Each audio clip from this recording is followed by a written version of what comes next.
episode is sponsored by Raise Tech, end-to-end IT solutions for your business growth. Hi, Akvile. Hi, Simas. Nice to see you here. Thanks for joining me on the Agile nearly couch. And Akvile is experienced engineering manager, team leader, working here many years in this position. And we decided to meet and have a chat about strengths and how strengths might help to build great teams, to build successful teams. Yes. And where it might not help, maybe. Let's see what we will discuss. Yeah. But perhaps before that, you want to add something about yourself for the intro part? You mentioned already that I'm experienced engineering manager, and I became interested in strengths around 5 years ago. And I'm really passionate until now about it.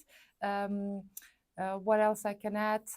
That I sometimes facilitate some workshops related with strengths, also some personal coaching sessions. Maybe that's. So what I forgot to mention, but wanted to remember that you're certified workshop facilitator for the Clifton Strengths. Yes, so I'm certified Clifton Strengths coach. Yes, and I can facilitate all those sessions I mentioned. I actually facilitated a lot at my previous workplace. It's at Danske Bank, so I 2030 it was one of the most wanted workshops, I would say, at Danske Bank at a point of time, because it was really positive and it had a good mood for a team, and so I facilitated a lot of those there. And now I work at Vinted, so I sometimes facilitate another session. Mainly work with my team and some other people personally on a strengths topic. Regarding strengths in general, almost all the literature that I've read through for years, I'm remembering that everyone is saying that you need to build on your strengths rather on weaknesses, and forget about weaknesses, just focus on strengths. Yes. You have a saying around this. I mean, how you use it in your perspective. Is it okay to forget completely weaknesses, or maybe it's good to know and remember them? Yes, what Clifton Strengths says that you will achieve the best results if you focus on your strengths and not forget weaknesses, but manage around your weaknesses. What does it mean? It means that if you need something for your job, daily job, you're not talented at, but you still need it for a daily basis, then you need somehow, to get it to the okay level and then stop. Because if you put a lot of effort there and you're not talented, this is not what you like, you won't be the best there, or you will spend unbelievable a lot of hours, a lot of time, and it will not help eventually. Is it worth it actually in the end? So what's the idea? Just to manage around bare minimum what you need for your weaknesses to be in place, in control, and to be okay, and then all other effort put on where you're good at, because then if you do that, you will achieve excellent results. And this is a strengths-based approach, strengths-based coaching, yes, and totally the opposite classic traditional approach you talked about, we've seen in schools. Absolutely. Yes, because if you are bad at math, go learn math. You hate it, you don't like it, it's not what it's good for you. It's your problem, you have to deal with it. It's your problem, you take a lot of additional lessons and so on and so on. And at the end, it's still not it's always still help. you somewhere average, let's say. You will never be that good. But what you could do, you could take, if you're good at literature, take additional lessons there and become an excellent in that area. So this is kind of the idea of strengths-based coaching and focus on that. So once talking about individuals, probably it's clear that, and majority probably would agree that, it's really great to focus on your strong points and even develop them further, achieve something incredible. But how about the teams? And you're working with the teams many years already. If there are different people within different strengths and you're helping them to make them even better, there might be lots of conflicting situations. I mean, I'm good at something, someone else good at something, then we have a clash because we have different perspectives. How to build actually that team where strengths would empower the team to be really great? Yeah, what you need to understand that you cannot be good at everything. Okay. If you cannot be good at everything, so you need others. So we kind of cover areas where you are not good at. So I would say that this is not clashing, this is kind of helping each other to be better. And then looking from point of a team viewpoint of a team, you take a look, you have different competences in the beginning, yes? You have different competences because you need those. The same with the strengths, personal strengths. You have different those because you need them, yes? So let's say that we have a person who is very good at strategic planning, making plans, how to go from point A to point B. He can make you a lot of plans.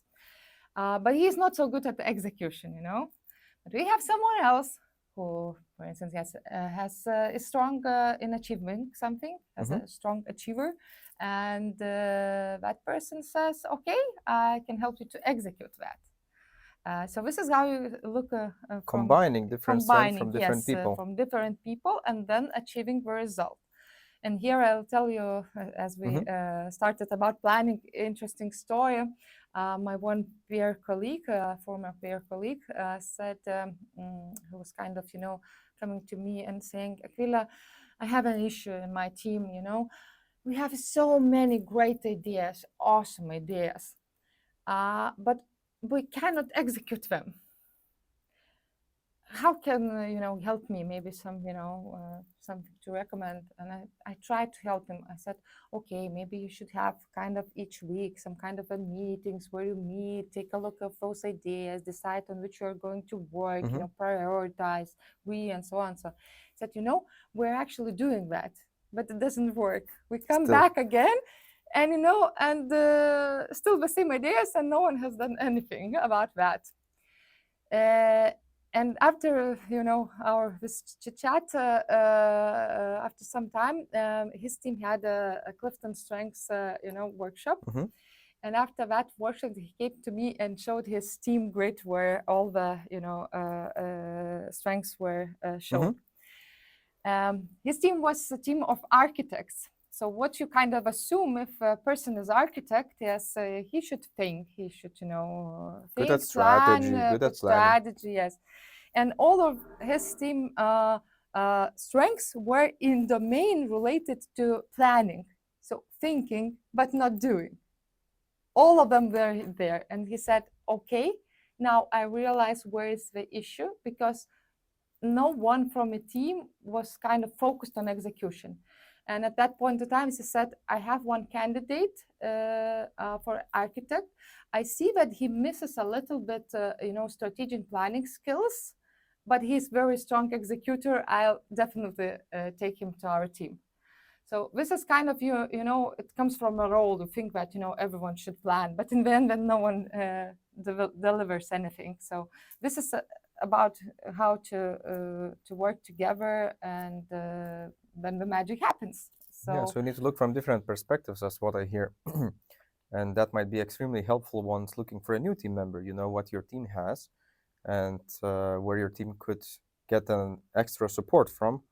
And you can look for a candidate that has really good skills at these areas, like as you said, execution. Yes. Or what role requires. For instance, if we take a profile of a team that is doing some support things, what is noticeable that usually they are talented at restorative theme. That means fix what is broken. So you just notice that they all require that strength, and unconsciously or consciously, leaders try to hire such people with strengths in that particular area. But you need to understand that you need to know all of them. You don't need the exact profiles, because if you have the same profiles in your team, then you have some kind of blind spots. No, you still need someone to execute. You need someone to influence. You need someone to communicate. You need someone that creates relationship between teams. So you need different kind of people. So they have all the full palette of the different full skills needed. range, of those skills in the team. Yeah. Okay, talking about the skills and building the teams, it all sounds so great that you have a session, you figure out what your skills are, what you're really good at, where your strengths at, you know what areas you might be missing. But what is not so easy? What is a bit more difficult once managing these strengths? Is it always like that you figure out that you're missing some part, then you probably need to hire someone, or someone needs to improve their skills? But what's usually not that easy? Maybe I'll answer a little bit differently. A little bit about the concept of Clifton Strengths. So it is a kind of a personality assessment, yes. What is specific about it is that there are 34 themes where people are naturally talented at. And after you made an assessment, you will get your kind of DNA sequence. So all of those 34 themes will fit into the sequence, starting from those that are your dominant ones. So this is you. This is the way you think. This is the way you act, behave. This is the way you feel. And you actually sometimes even can't think that this is your strength, or that other people are doing it differently. So it's something very, very natural for you. So the assessment says that these are your talents, but it does not say if it's your strength. What does it mean? Strength is something when you kind of consciously using that talent in the best possible way. So you need to be aware about yourself. Yes, yes. Because all of those talents might have the, as I call it, the light side and the dark side. Okay. If you use it in the right way, you're showing your light side and using it in the right way. But if you use it too much, it might go to the dark side. Let's take a simple example so you could understand. Yes, for instance, a theme called Achiever. One of the top themes for around 30% of population has it. Yeah, this is about people who likes to achieve something. To mark done. And yeah, it's a good feeling. Yeah, that you very nice feeling. Yeah, I'm achiever probably. Yeah, most probably. Yeah. It is great because it forces you to complete something. Yeah. And it's really great because you force yourself, your team, and if a person has achiever, you can be 100% sure that that person will complete the task. Whatever is needed, that will be done. Because he has that, I need to achieve and tick mark, know. However, those people tend to take too many things on their plate. Even sometimes it is said, yes, that they burn candle from both sides, because they want one more and one more and one more, and three is not enough, and you want 10 and so on. And you might get tired, you might overcommit, and so on and so on. So what is difficult with those strengths is actually to manage and to show from the bright side, from the light side. And some of those, this one is kind of maybe a little bit easier to manage because it's about your behavior. But there are some about your feelings or about your thinking, way of thinking, that's more difficult. Let's say intellection. People strong at intellection, they are very smart ones. They like to think, analyze. They like deep conversations. They don't like to chit-chat about the weather. They want, deep conversations. And what is the tendency for them? They think a lot, and they might overthink things. And this is when I talk with them, I say, I'm thinking about it for weeks, for something. One person said that I even can have a simple call to to I don't know to fix my car because I'm thinking what questions I might be asked and do How to I have respond. those answers to those Yeah. questions. And to control that, how you think, it's much more difficult, yes? Or with the feelings. One colleague was, top one was empathy. Mhm. So people with empathy, they actually can feel emotions, strong emotions of others. Mhm. And usually those strong emotions are negative ones. And she said that a lot of people come to her just to To share, tell a story, to tell something us wrong stories happened. because Yeah. she has a strong, empathy, and she has tried, and she just, taking all Like a that sponge. emotions, like a sponge, yes, and feeling bad, and she cannot do anything about it. So it's difficult. So coming back to your question, what is difficult about strengths, to manage that kind of a dark side, the basement of your strength, not to overdo it. Not to overdo it. Yes, to have a balance for that. This is what is kind of a difficult. The good part of it is that if you realize that you have it, then it's the first step, yes? The second step, why I love Clifton Strengths, that for each strength, they provide some action points, how you can do it, how you can strengthen it to use it even more, or how to manage its dark sides. So let's say for the one that is overthinker, what would be the suggestion? If you remember, just curious. I don't remember exactly for that person, but let's say as a coach, I would say, okay, so you need to have a call. What the worst thing will happen if you can't answer to that question? So to check. Move ahead and kind of yes, prepare for it. Yeah. What's you won't have an answer? Can you call again? Yes, I can do it. Yes. So kind of, or give a time bound how much time you will spend on thinking. Okay, so I need to make a decision or have opinion on something. I will spend on it 1 hour, and after 1 hour, I've stopped. I'll decide. Thinking, yes. But with those thinking and feeling, they are much more difficult comparing to, you, as I mentioned, some behavioral. Like let's say stop achieving more. It's easier. Have a list of things, how much you. It's visual, then you can see how it. many how much things you have done, and just say, okay, 10 is enough.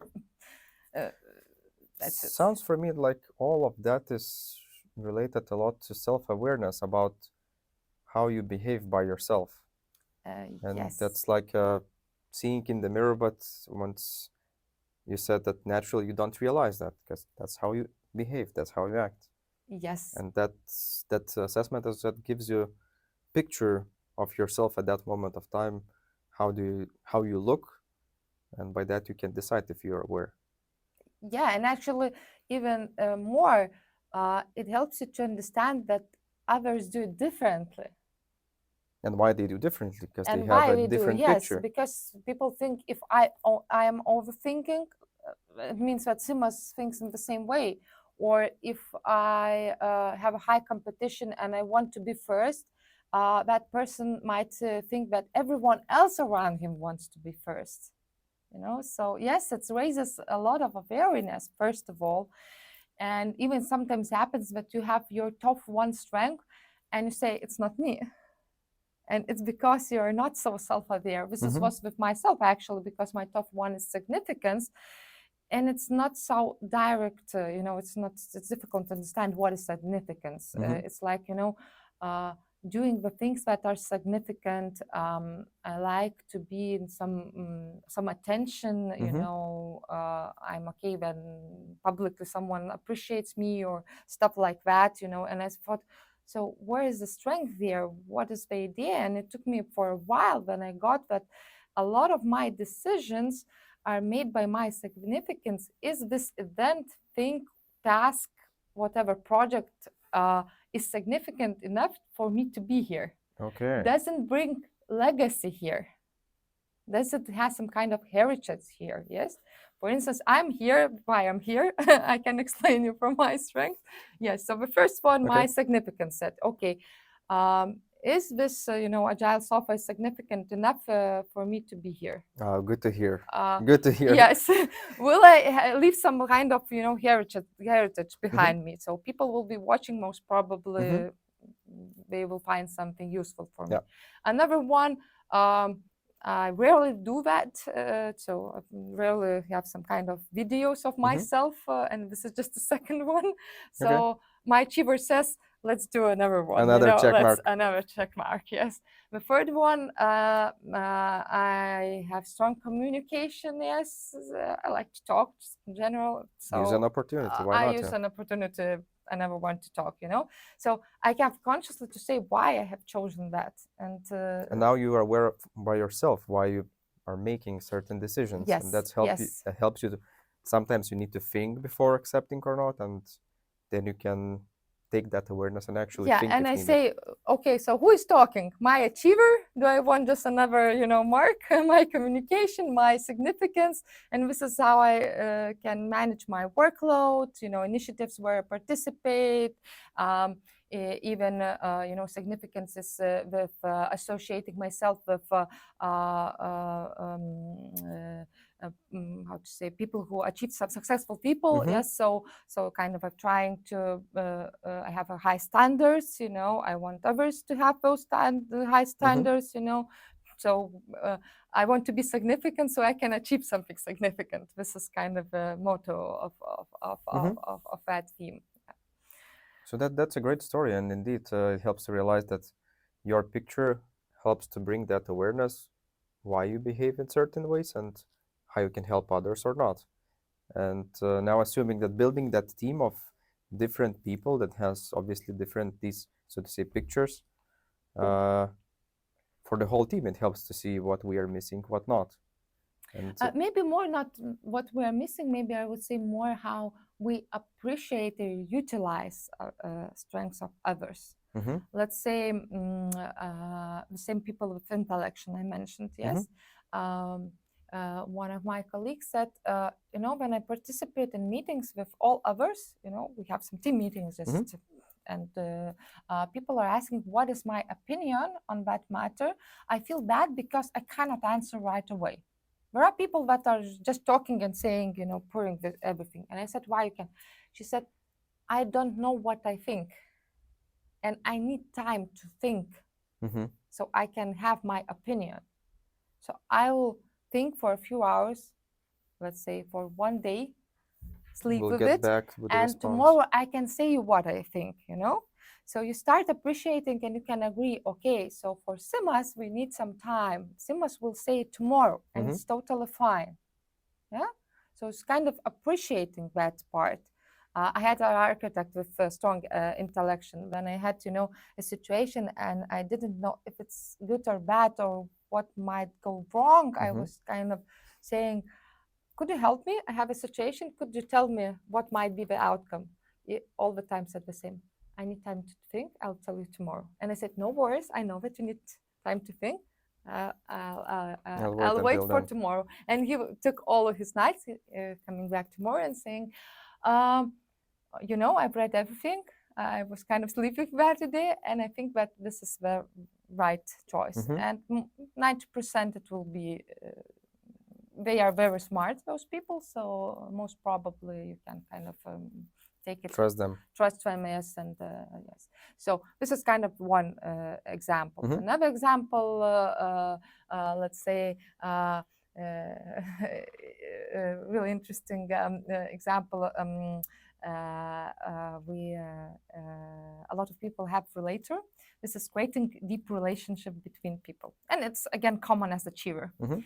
And usually in the teams there are a lot of relators that wants to know you very in details. You have deeper relationship, Mhm. about your personal stuff and so on and so on. And usually teams for a lot of relators, we usually go as one. If we go for a lunch, we kind of lunch all together, All that group all of that group, relators. because Mhm. we are relators. we're kind of blind spotted that they prefer the inner circle, and sometimes we do not like But that's others. then bad, because if you're in the team and you have group of relators, they're not letting in others, Yes, and that doesn't help to build and that trust we as we all had need. and we had one person in the team who had a strong communication and adaptability. So during the lunchtime in our canteen, you usually met someone, you know, who he knows, and he started some chit chatting, and then he kind of saw, okay, that person is alone here, so we need to adapt. He adapted to the situation. Oh, come to have a lunch with our team. And we all the time were laughing because we were lunching with random people, you know. That you don't know, of course. We don't know, yes. But that relator helped to bring in someone and actually that person adapt the station. with adaptability, or it might be inclusion as well, you know. He includes others and say, you know, so we need different kind of people. And if you don't have it, it's not that it doesn't say that you need to hire someone else, you know, that's not related. It just says that you need to be conscious about your blind spots as a team in this case, you know. But you have, you know, you don't want to invite anyone from you know, outside your team. And as you said, probably if there are risks and weaknesses, to manage these weaknesses, like be aware about these blind spots, but focus on how you can compensate it, or with even your strengths, or even get better with your strengths. Yeah. Yes. So you kind of, if you have a blind spot, this is what Clifton Strengths says as well. One of the ways out, if you are not good at something or you need that, take a look of other strengths and see which strength can help you to achieve that result in different way, but the same result. So yeah, managing your strengths and combining others. If others are not that good as you wish to be, then some will help. Oh, the light's off.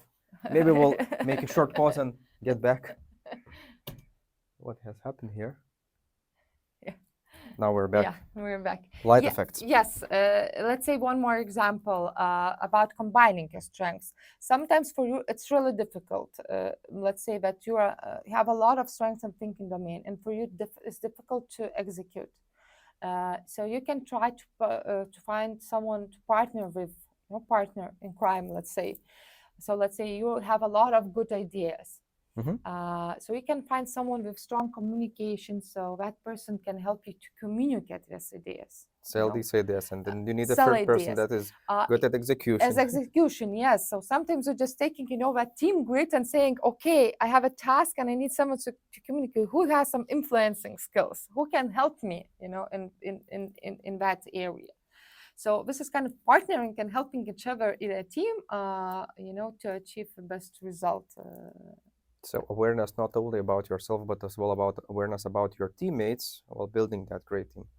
I do wonder if looking not from the team member's perspective and by yourself, you're leader within the team, how leaders can support building the strengths and building great team. Yeah, great question. I would start from a part that, first of all, you can assign some tasks that helps people to develop their strengths. Let's say in my previous team, Danske Bank, you know, my previous team, we had two analysts, business analysts, and one was very strong at analytical part, and another was very open for new relationships. She had a strong woo. It's called in Clifton Strengths woo. It's winning others over. So gathering people around her.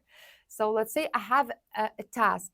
I need to figure something out. I have no idea where to start, whom to contact, and it's somewhere in the organization of, you know, 40,000 people, let's say. And most probably you'll need to call someone, ask someone, and, you know, to get work, the connections. Yes, to work as a detective, you know, to find where to start. So what I do, I have this task and I have two business analysts. So as a leader, I say, okay, that person is really good at creating contacts. And I ask her, could you do that? She said, no problem. He called, you know, Denmark, Lithuania, India. She called all of the colleagues and found this information. On the other hand, I have a task where I need someone to dive deeper into the topic, to understand the data, to understand, the reasons and so on. And I have a person who is, strong at analytical, and I gave her that task because it made more sense. This is her strength. So this is the first part of, assigning as a leader. I can help on assigning, strengths, tasks that help to develop those. But if we don't want to assign tasks, let's say we want to build that self-organized team. It's Yeah, all good. in general, I'm talking if that's possible. Yes.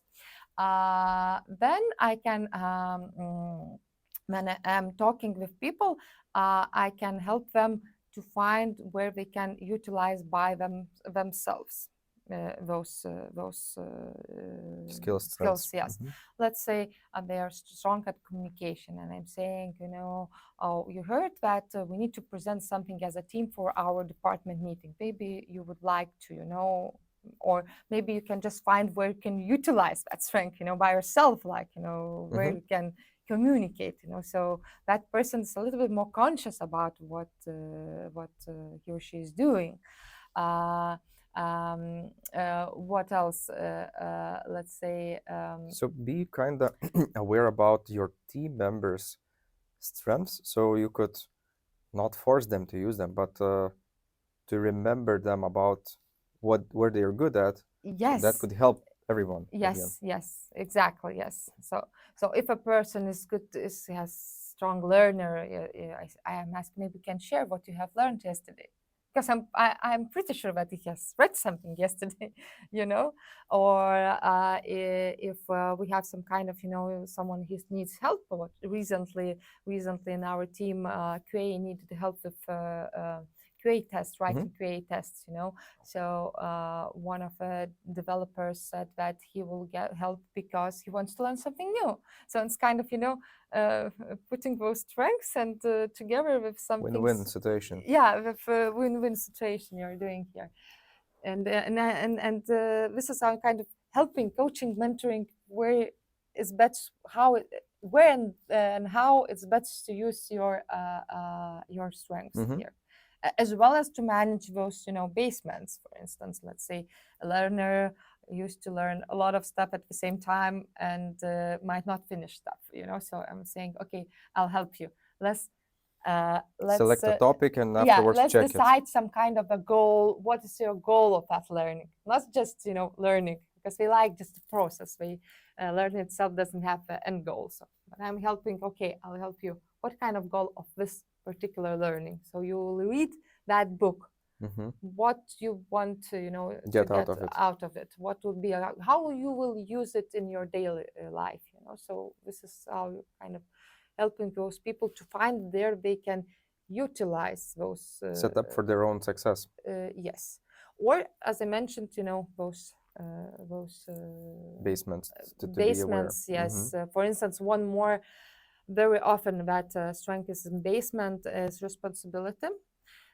Responsibility in Clifton Strengths, I would say that it means psychological responsibility of what is going on around you.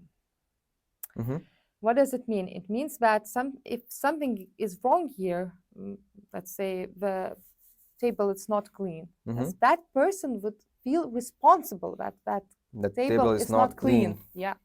And in general, taking the guilt, so to say, even. Yes. In general, it's kind of a good that you're not, taking care of just what's related to yourself, but what's around. But usually people tend to care too much. They think that they're responsible for everything what is around. For all the problems in the world. All the problems in the world, in the team, in the family, and so on and so on. So it's important to help them understand that, there is a bottom line, they say, no, this is kind of, you can be responsible and this is enough. It's not your responsibility. You need to manage that. So both sides, as a leader, I'm working, and helping people to achieve that. Here I'll add another thing. Some listeners might ask, but things you're talking about, Akvile, I already knew before, and so Absolutely. on and so on and so on. So why you need that assessment?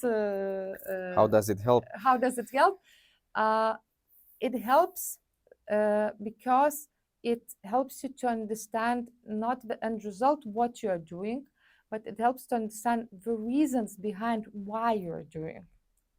Because we might have the same, end result. We achieve something, yes. We finish something, yes. But our motives might be totally different. And if you don't understand those motives, for you it's really difficult to manage or even use it in a better way. Because you just naturally do it, work with it, and at the end you have no clue why certain decision you made by yourself, and you might be happy with it, you might be sad. But if you be aware, as you said, then you would know why you did certain steps and that you need to achieve something or not. Yeah, and I usually here tell my personal story about it because it was some kind of wow moment for me. Okay. So as I mentioned, I have a strong achiever, yes, and I used to work a lot. I'm a hard worker. People who know me, Akvile is everywhere. I know that absolutely. Yeah. So this is what I kind of like doing that, and basement of it, as well as responsibility, which I have, is that I can't say no. So if someone asks me, Akvile, do you want to participate in this Agile Sofa? Like this situation. Yes, like this situation. So now I know the real motive. Yes, I say, okay, my achiever says, okay, it's nice to achieve something. My responsibility says, okay, so I feel responsible. I need to help Simas because he is my friend. He helped me already and I have come to responsibility. Even my significance might say that, it's important. And I say yes. But I have this problem I knew before Clifton Strengths, as I worked as a consultant, and I usually worked a lot of overtime. And I was asked, Akvile, maybe you could participate, and I said maybe not, but it's important. Blah blah blah. You feel responsible and self-pressure. Yes, take a lot of stuff I cannot do. I'm not happy about that because I worked 60 hours per week for 3 years. It's a standard, so it's no evenings or no weekends in general. Yes. And I knew already that I had this problem. And after the first session with Clifton Strengths, I said, okay, so this is my achiever. Oh, this is your fault that, I can't say no. Self-blaming. Yeah. And I started, managing it. Okay, so let's manage it. Start to say no, that no, I can't do that. But it still somehow happened that, I was trying, but in the end, saying yes. Didn't work, yes. And it really didn't work for years. And after, I would say, third or fourth session, the same session with the teams I was doing, I found out that actually the issue wasn't my achiever. And I thought in the beginning, the issue was actually my harmony. And harmony is about, harmony says word, its basement is avoiding conflicts.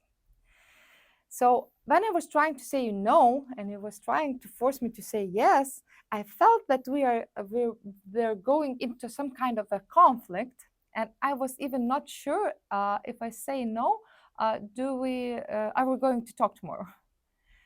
And when I started feeling that, that the conflict can start, I was stepping back and saying, okay, I will say yes.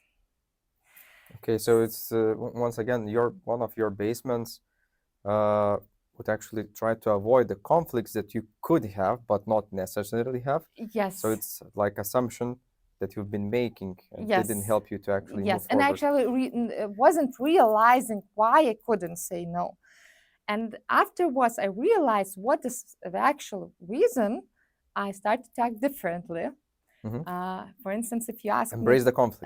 No, that one is still difficult for me. I'm trying, but it's still difficult. But in this situation, if you really try to push me to say yes, and I started feeling, that I'm feeling uncomfortable, I would say, Simas, let me think. I'll answer you tomorrow. So you created a strategy for yourself Yes. to I not to know step into already it. that I will say no, but You need to think how you will say that. No, I will write you an email. Simpler. Just. Another strategy, if for instance I need to be have some kind of position and to defend my position somewhere, some meetings with some other people that might really be pushy, but I really need to stand for my position. I started taking friends' help. So if I know that my peer colleague is going to participate in the same meeting, so asking him support and say, Simas, in that meeting will be such a situation and I need to stand for that position. Please be kind, step in if I start stepping out, Politics, I smell. A little bit, but it's kind of, you're supporting me and I'm feeling a little bit better that, I'm not alone and it's easier for me. So you're kind of trying to find your help. So Clifton, to summarize the Clifton Strengths, even though you might knew about your behaviors, you might not know about your motives, why you're doing that. So Clifton Strengths helps you to understand those motives and helps you then to take a strategy how to deal with realization. Yes. And the actual self-awareness, what it reminded me that self-awareness is once again the key thing in everything you do. If you're aware about yourself, then you will be much more successful in doing whatever you need to. And that's in building the team even. If you are aware about your strengths, that you're good at building the team, then it will be a successful job for you. Yes. As an example. Or if you have other skills, to hire someone that will help you out, for example. Yes. It was really nice and an interesting conversation, even though, as I said, lots of things could be very self-explanatory, but the awareness that you need to create, you need to start somewhere, and that knowledge lets you to get to the starting point. Thank you, Akvile, so much for your time. Thank you for so sharing much. your knowledge with the audience listeners. It's a pleasure to meet. Nice to meet you too. Thank you.